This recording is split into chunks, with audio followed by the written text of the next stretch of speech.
Hi, boys and girls. Nana Sharon here with Bella and Posey, and Papa is behind the camera. Today I want to read you a story, so let's sit down, fold our hands, and get ready to listen. Lord and Ladybug, written by Stephen Cosgrove, illustrated by Charles Reasoner.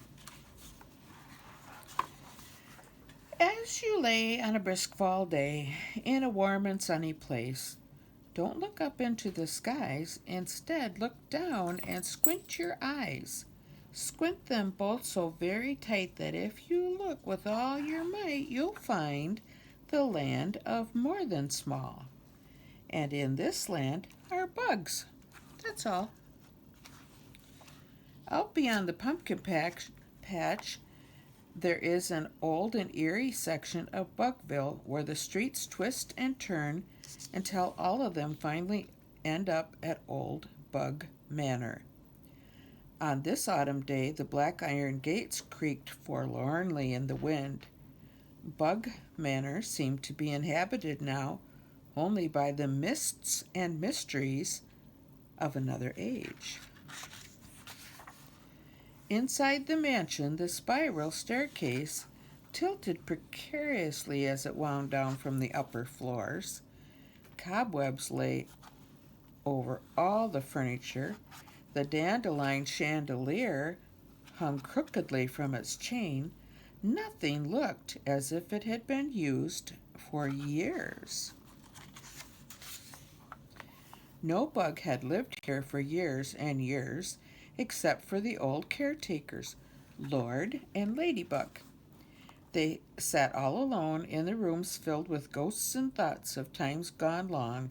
They drank thistledown tea and ate the root nut cookies Ladybug baked every morning.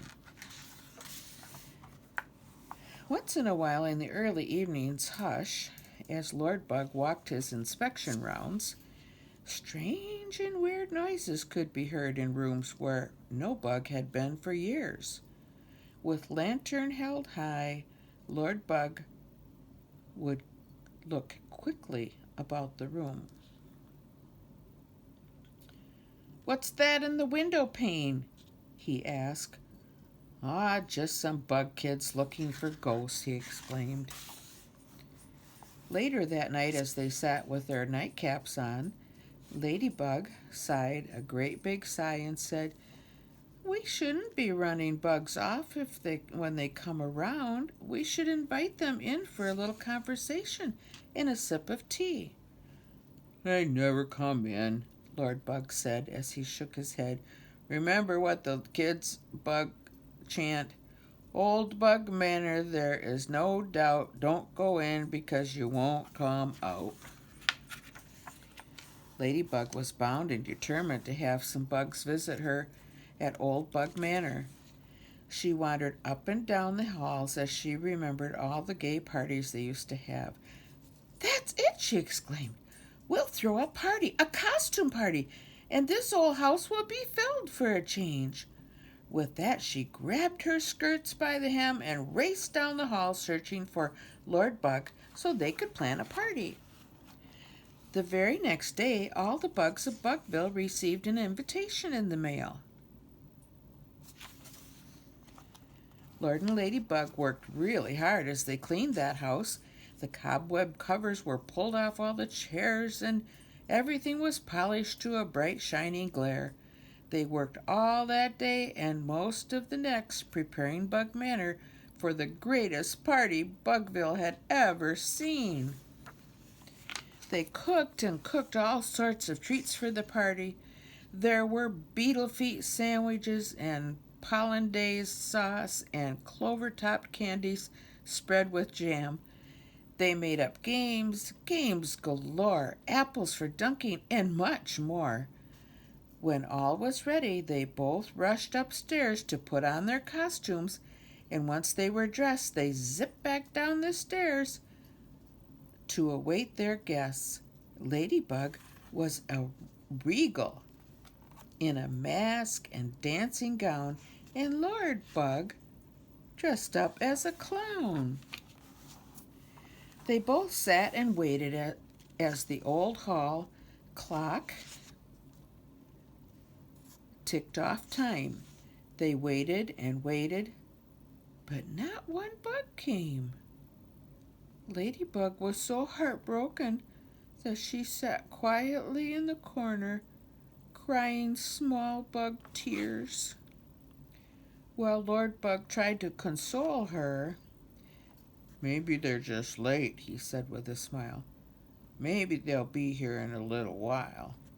"They're not coming," she said in a quiet voice. "Not any bug girls, not any bug boys." They had nearly given up and put out the lights when the old mansion chimes rang, not once, but twice. The two of them opened the door, and before them stood a cowbug, as scared as could be. "My name is Snug, and I got an invitation to come to your party, and here I am." With all the grace of years gone by, Lord and Ladybug welcomed Snug into the old Bug Manor for their very special party. For the rest of the crisp fall night, Snug and his newfound friends played every game you could imagine and ate the best bug food. Just beyond the warm golden glare of the lights from old Bug Manor, a bunch of other bugs sat huddled in the cold. They peeked and looked with a giggle and a grin, but those poor dumb bugs were too scared to go in. In your fears you will find only the empty shadows of your mind.